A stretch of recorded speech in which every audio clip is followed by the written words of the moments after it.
Hello, BookTube, and welcome back to my usual science fiction on Tuesdays.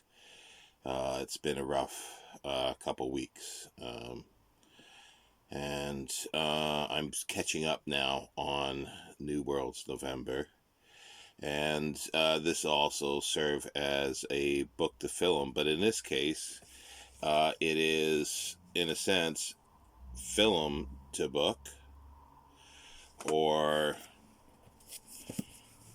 short story to film to book. A little different. So I'm going to take a slightly different tact here. The short story that started all this is called The Sentinel by Arthur C. Clarke. It was first published in 10-story fantasy in spring 1951 as Sentinel of Eternity, collected in Expedition to Earth, was first collection. This is a complete short fiction of Arthur C. Clarke. Well, how complete, I'm not 100% sure, but it states that it's a complete collection, but I'm sure there's been other things that have not been published and so forth that have come to light since his death.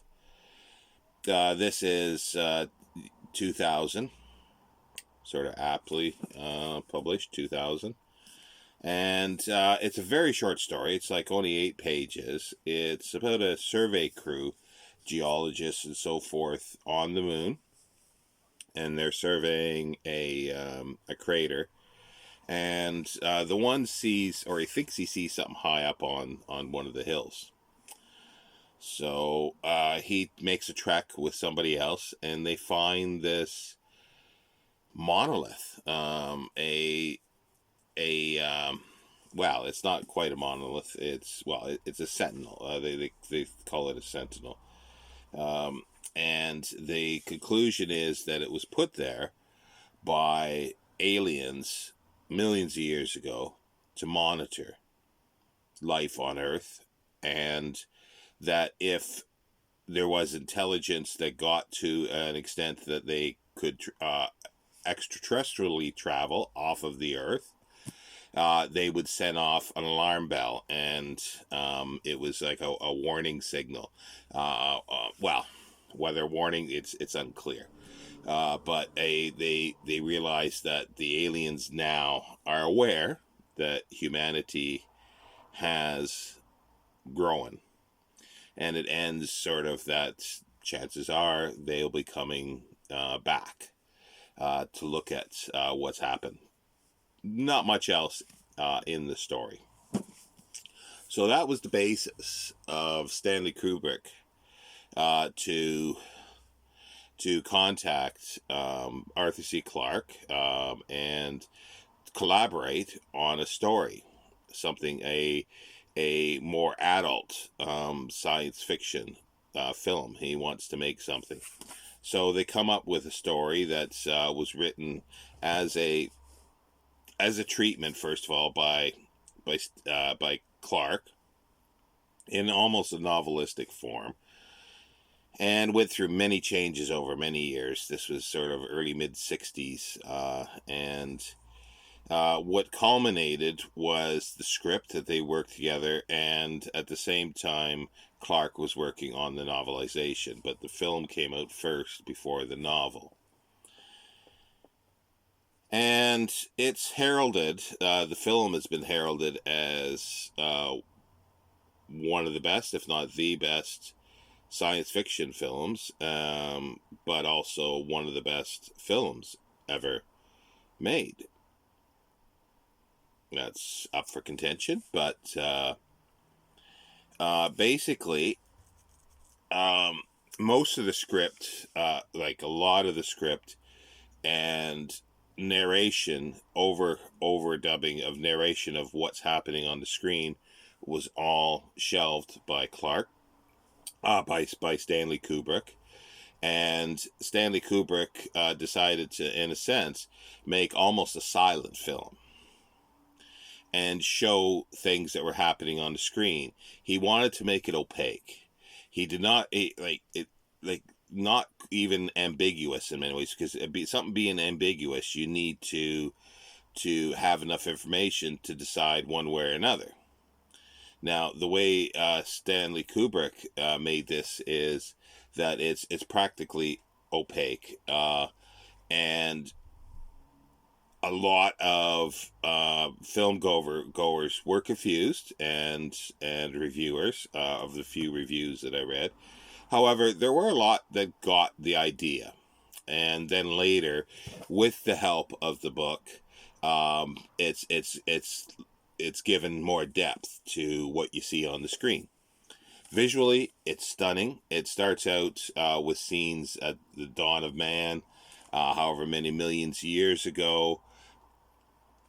Ape-like creatures, and they're struggling to survive. They're showing them, in little bands together and sort of fighting over a water hole. And then all of a sudden, this black slab monolith appears one morning in front of them. And they are sort of scared of it. But ever after that, the one ape man picks up a bone from a dead animal and starts wielding it, and realizes that there's power here, in a sense, and then sort of kills one of their rival groups over the water hole. So they have dominance over the water hole. And there is a fabulous scene. Well, there's several. It's very visually stunning, this film, where the ape-man creature that sort of discovered this bone, a long bone, a femur by the looks of it, of an animal, and he throws it up in the air, and the camera watches it go up in the air, and as it's coming back down, boom, where all of a sudden a very sharp cut to in space, showing the Earth and a spacefaring type vessel of some sort, satellite, whatever. More about that in a moment. But showing a weapon, a tool to something else that man has done, and the leap. So you get that leap from primitive man, the beginnings, to technology. And that's another sort of section of the film, goes from the dawn of man to a scientist who is traveling from the Earth to the moon, and via a space station that is revolving. It's like a big wheel, two wheels sort of stuck together with an axle, sort of, and it's turning and being built. It's still not fully built.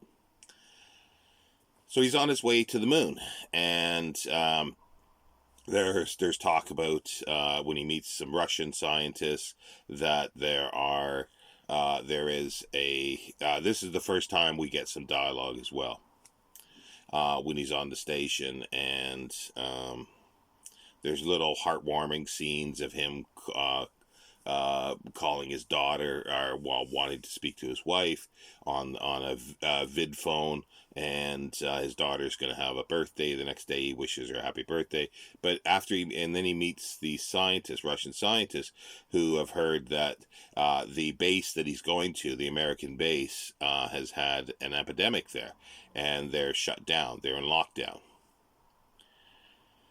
He says he can't comment about this, but the story goes on. He is at the base, and it's a cover story.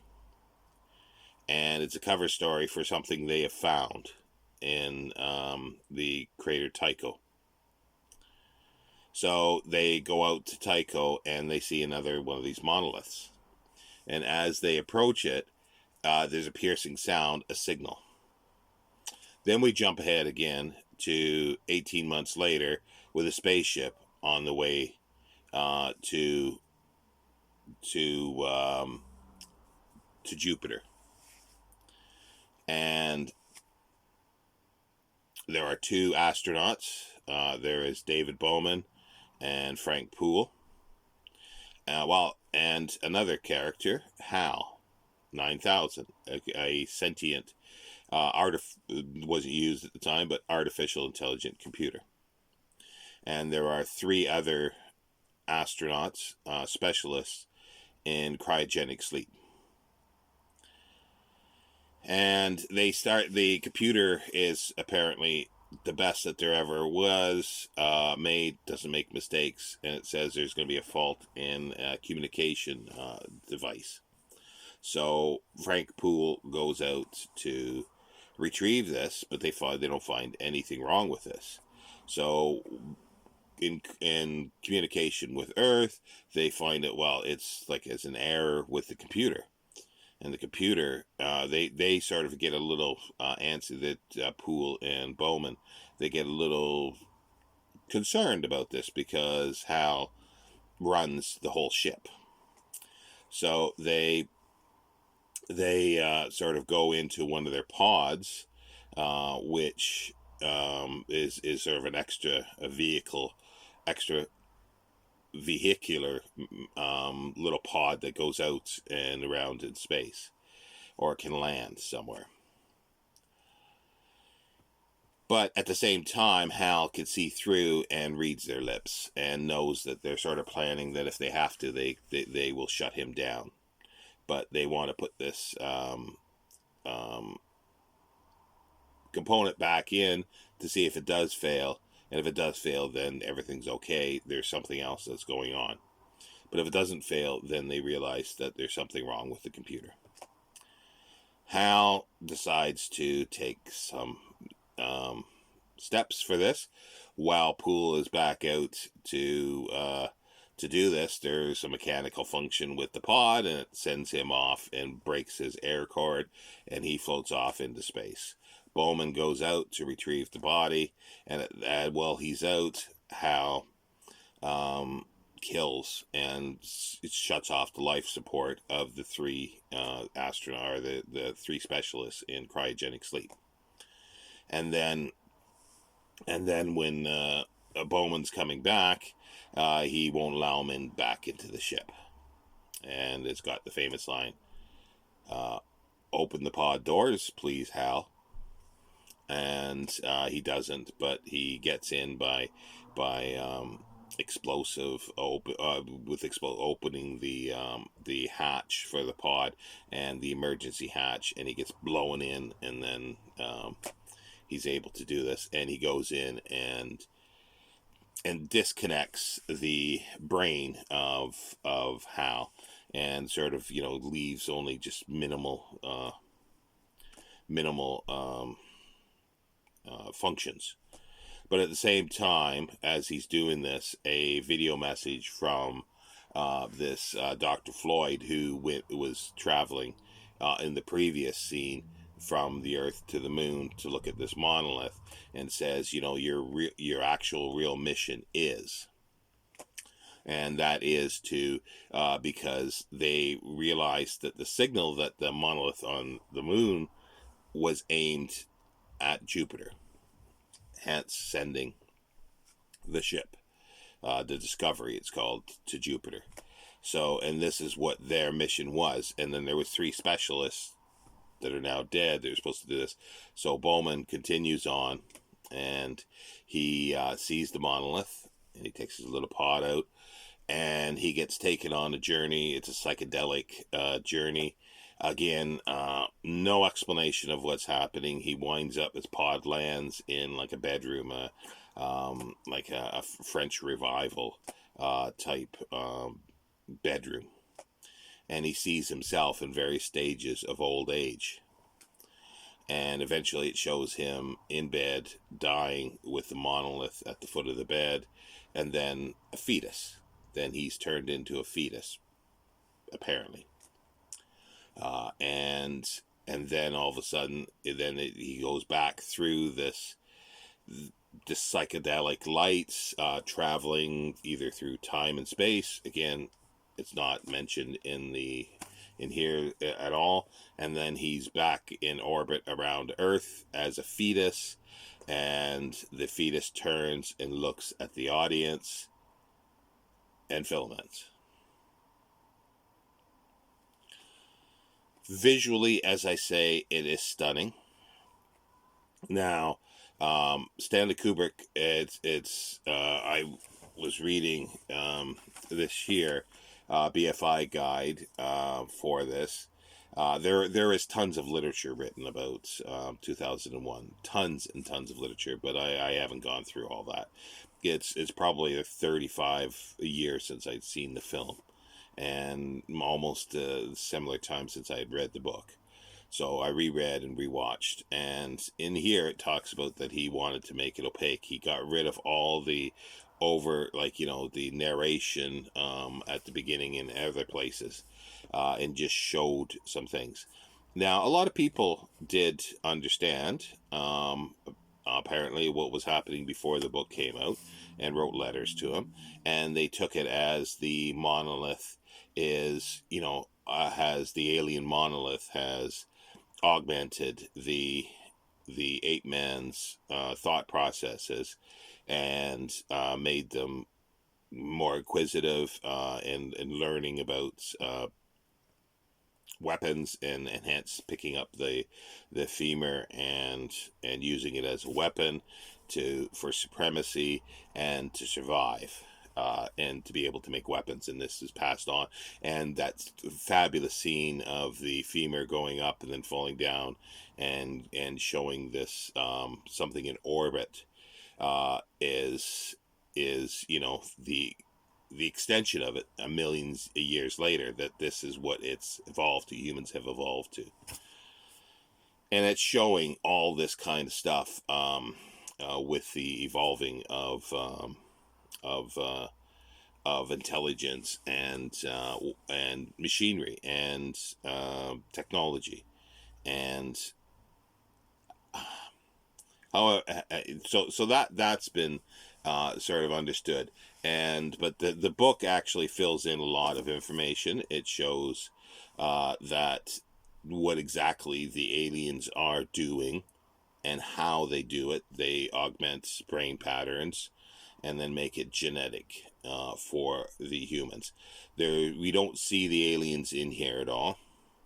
And the other thing is that the weapon of the femur is thrown up, and when you see this in space, it's not a space. Well, it's a sort of spaceship. It's in orbit, but it's a nuclear warhead. It's a nuclear warhead. So you got a weapon to a better weapon, a bigger weapon of more mass destruction. And that sort of permeates a little bit about this, is the aspect of nuclear warfare on Earth. And the whole idea of learning about extraterrestrials and knowing that there's other intelligences there, and that they helped humans along the way. Now, and at the end, where Bowman, see in the book, Bowman is taken. It's actually they're going to Saturn, not Jupiter in the book. So they use Jupiter as slingshotting them to Saturn, and the monolith is on one of the moons of Saturn, and Bowman goes to land on it. Everything else is pretty well the same. Bowman goes to land on it, but it opens up, and he sees stars, and it gets sucked sort of in, and it's a stargate. They describe it as a stargate, and he gets taken on this journey, and showing other worlds, and it's a bit in the film as well, but this gives more credence to it. And he's showing like a spaceship graveyard with tens of thousands of spaceships, and then he gets taken. Well, first of all, he gets taken to a planet that has a whole bunch of monoliths, which are stargates, and it's sort of like a way station where ships are coming in and going to different locations in the universe or galaxy. That's a bit unclear, but he gets portaled through one of those to a red giant and a white dwarf star, And that's where he does see this hotel room, he concludes it as. But he also, and it is also in the narration, that the aliens are uploading, they're upgrading him in a sense, like they did the apes. They upgraded him, so he's now a non-corporeal being, like they are. They've moved on, but they've still been watching humans and probably tens of thousands, if not millions, of other species throughout the universe or the galaxy that they've been watching. So in this case, it's him. They turn him in again, that he's non-corporeal, and he's got powers now because he's non-corporeal, and he goes back to Earth, and he blows up all the the satellite nuclear weapons. Now that's the depth of the story, and then there's other things that everybody has taken this film to be fabulous and great. It is fabulous to look at. It is stunning, and the way Kubrick, pieces the scenes together, they work extremely well. However, as a great science fiction story, it's very simplistic. And people have taken this as when the fetus looks at the Earth and looks at the audience, is that all of a sudden the film becomes the monolith, and that because of this showing that there is hope in the universe and it's changed people's lives. Well, apparently it did. But I find that a very simplistic message. And they're thinking, and they've always shown that the aliens have, helped humanity on the way. Yeah, helped humanity, created this for killing and destruction. Okay, that's clear. Now, in here, they also, and they people still say that the aliens have done this to the good, but there's darkness in here as well. It's very subtle, and it's not that clear. The darkness goes from the fact that he learns about we learn about the aliens, and that they've nurtured species along the way, but they also, like a garden, but they also have to weed. Okay, weed. So that means destruction. So what's their plans, and what's Bowman's plans now for Earth? See, I can't remember the book 2010. I've read 2010, but there's two others after that, and I've not read those. So maybe Clark gets into some interesting things there, because to me there's darkness there, because the aliens, okay, they're this is within the logic of the story. They have the ability to augment humans and human DNA to do this. Now, why did they then create this for death and destruction, for killing? It's like two heads are better than one. So why kill somebody for this? Now, I've heard the people talk about, oh, well, it's through adversity and strife that humanity has been able to move ahead. Yeah, fine. Okay, that's evolution in a sense. However, now, if the aliens are able to do that, they augment the minds like this. They could have augmented the species there to work together and to have a striving need to build and to learn and to make things better for themselves. So therefore, that would have taken care of, oh, we're starving to death, we've got to do something, and desperation, they come up with eureka with things. So if you create this differently in humanity, then they would have went on much quicker. So why didn't the aliens do that? Because they were able to do this anyway. Now, there is the possibility that you get to the thing that they didn't really do much. All they did was tweak a few things and allowed evolution to take its route. But it shows that they did change majorly brain structure in the book. So therefore, why wasn't this done? So I have no hesitation to say that 2001 is a fabulous film. Visually stunning. As a great science fiction story, it's extremely simplistic. It's extremely simplistic. Good, bad. You watch it, you become better. That is a very simplistic view of the way things are. So to me, as in even in the book, but the book, as I say, has shades of other things in here that Clark put in, and I don't think they were by accident. So, but it's a great film. As the best film there's ever made, well, I'd argue it's not, but it is great. There's some fabulous scenes. Like I say, the femur going up and changing, that is a beautiful way to show in visual millions of years of evolution and technology from changing one to another. It is utterly fabulous. But there's lots of stuff like that in cinema history. So it's nothing fully unique. It like, I don't in the sense, well, there's nobody that's done exactly the same thing with technology, so therefore it's brilliant in that sense. But there are other things done in film that do that kind of thing, that shows something like that, a leap by just a cutting of a scene. And that is throughout. Great directors do this. So, but it is, as I say, it's visually stunning. And the effects hold up pretty good after 60, 80 years, whatever, 60 years. No, I guess, no, it's 50 years, I guess, yeah. It's coming up to 50 years, or 60, no, it's coming up to 60 years, sorry. So yeah, so it holds up pretty well. And it's a great film. But it's not as great, I don't think, as people say. There are better things, but if it helped science fiction on its way, that's good. But again, I am looking at it out of time.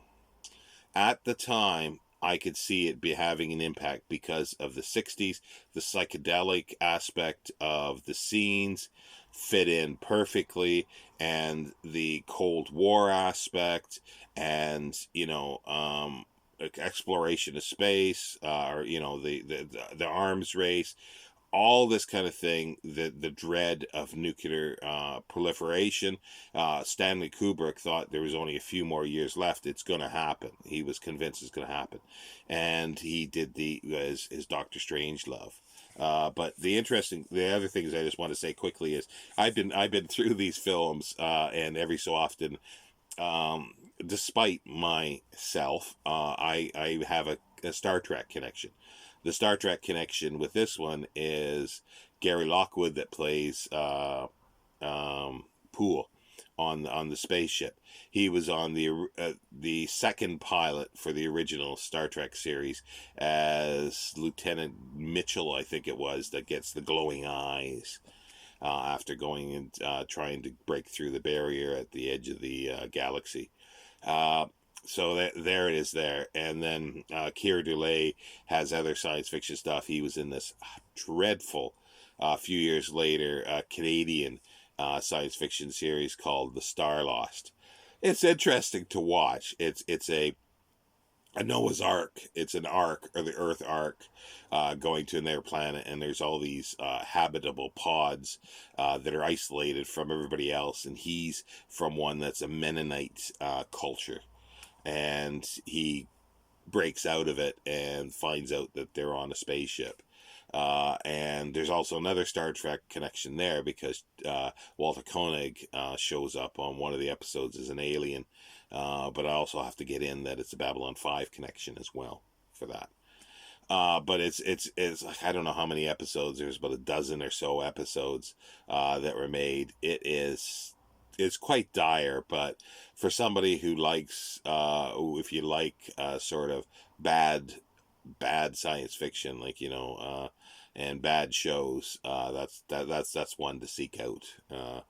But anyway, that's it for where are we here? Well, again, 30 minutes. I can't seem to do it under 30 minutes. Thought this would be quick. Next time is the Time Machine. I don't have it to hand here. Is I'm still reading a bit of extra things about the Time Machine. Then I'll rewatch the film again and do that as soon as possible. And then the last one's going to be Soylent Green, Make Room, Make Room, Harry Harrison film to the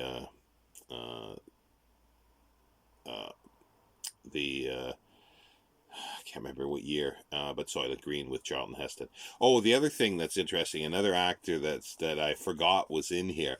One of the Russian scientists is Leonard Rossiter, and if anybody is a fan of fabulous British, 1980s, 70s, and 80s comedy, he is. The star of these, with Fall and Rise of Reginald Perrin, and he plays Reginald Perrin. It's just a farce all the way through. It's one of the best comedy shows, and it says a lot more. It rises above just comedy. And then there's another one called Rising Damp. He plays a Rigsby, a landlord of a sort of a house that's turned into little apartments, and it's very, very weird and dark, but comedy as well. So that was a joy to see, and he's a veteran actor in so many other films and in theater. And he's done Shakespeare. I think he's on a few of the Shakespeare ones that the BBC that the BBC did. And he also did, just a lot of great stuff. He's a great old British actor, but it was fun to see him, and I go, oh yeah, I forgot about that when I was watching it. So anyway, take care, BookTube, and hopefully it's day by day. I'm trying to crawl back from all this, what's happened in the last couple weeks, and when I did my I think video on Friday, I was feeling a bit better, but then Saturday and Sunday and yesterday was really bad. So we'll see how it goes. Take care, BookTube.